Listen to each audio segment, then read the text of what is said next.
સેવક માતર તાલુકા દ્વારા વર્ષ પ્રતિપદા નિમિત્તે માતર તાલુકાનું ભવ્ય પથ સંચાલન કાઢવામાં આવ્યું, જેમાં ગુજરાત પ્રાંતના સહ બૌદ્ધિક પ્રમુખ શ્રી નીરવભાઈ પટેલ, ખેડા જિલ્લાના જિલ્લા કાર્યવાહ શ્રી ધર્મેશભાઈ પ્રજાપતિ, માતર સ્વામિનારાયણ મંદિરના મહંત પરમ પૂજ્ય શ્રી ઘનશ્યામદાસજી મહારાજ અને અતિથિ વિશેષ અધ્યક્ષ સ્થાને શ્રી હિતેશભાઈ બ્રહ્મભટ્ટ સરકારી વકીલ હાજર રહ્યા હતા।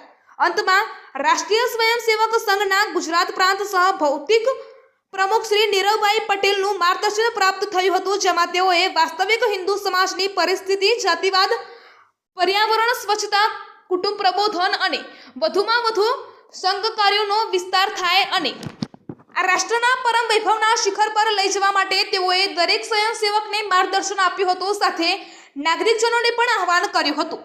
વધુમાં વધુ લોકો સંઘ સાથે જોડાય તેવું એમના દ્વારા કહેવામાં આવ્યું હતું। તે ઉપરાંત તેમણે જણાવ્યું હતું કે આરએસએસની હાલમાં 75 જેટલી શાખાઓ દેશભરમાં ચાલી રહી છે અને સંઘનું મોટા પાયે કામ થઈ રહ્યું છે।